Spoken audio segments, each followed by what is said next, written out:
பல வருடங்களுக்கு முன்பு நாசரேத் என்ற ஊரில் மரியாவும் யோசேப்பும் வாழ்ந்து வந்தார்கள். ஒரு நாள் கபிரியேல் என்ற தேவதூதர் அவர்களுக்கு தோன்றி சொல்லினார், உங்களுக்கு விரைவில் ஒரு சிறு குழந்தை பிறக்கப் போகிறான். அவன் உங்கள் மகன் மட்டுமல்ல, உலகத்தை பாவத்திலிருந்து காப்பாற்ற வரும் மீட்பர். அவனுக்கு பெயர் இயேசு என்று வையுங்கள் என்று கூறினார். அந்த செய்தியை கேட்ட மரியாவும் யோசேப்பும் அமைதியாக ஏற்றுக்கொண்டனர். அடுத்த நாள் யோசேப்பு மரியாவை திருமணம் செய்தார். ஒரு நாள் அவர்கள் பெத்லேகம் என்ற தூர நகரத்துக்கு செல்ல வேண்டி இருந்தது. பல நாட்கள் நடைப்பயணம் செய்து அங்கு சென்றனர். மரியா குழந்தை பிறக்க போகும் நேரம் வந்தது. ஆனால் தங்குவதற்கு எந்த விடுதியிலும் இடமில்லை. இறுதியில் அவர்கள் ஆடுகள் குதிரைகள் இருக்கும் சிறிய மாடசாலையில் ஓய்வெடுக்க முடிந்தது. அந்த இரவு அங்கேயே இயேசு பிறந்தார். அவருக்கு பச்சை பசும்புல் இருக்கும் மஞ்சட்டையை படுக்கையாக அமைத்தனர். நகரத்தின் வெளியே இருந்த மேய்ப்பவர்கள் தங்கள் ஆடுகளை கவனித்துக் கொண்டிருந்தார்கள். அப்போது ஒரு தேவதூதர் ஒளியுடன் தோன்றி சொன்னார், உங்கள் மீட்பர் இன்றே பிறந்துள்ளார். அவர் மாடசாலையில் மஞ்சட்டில்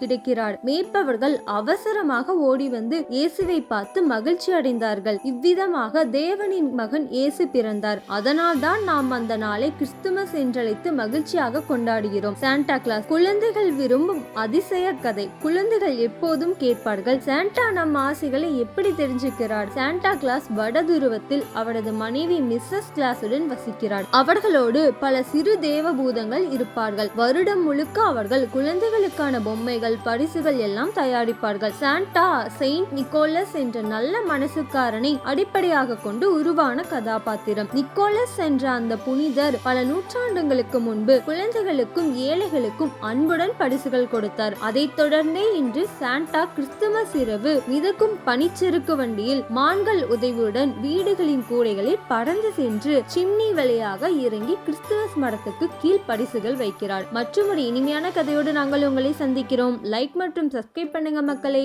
வீடியோ பார்த்த அனைவருக்கும் நன்றி. அனைவருக்கும் இனிய கிறிஸ்துமஸ் வாழ்த்துக்கள் மக்களே.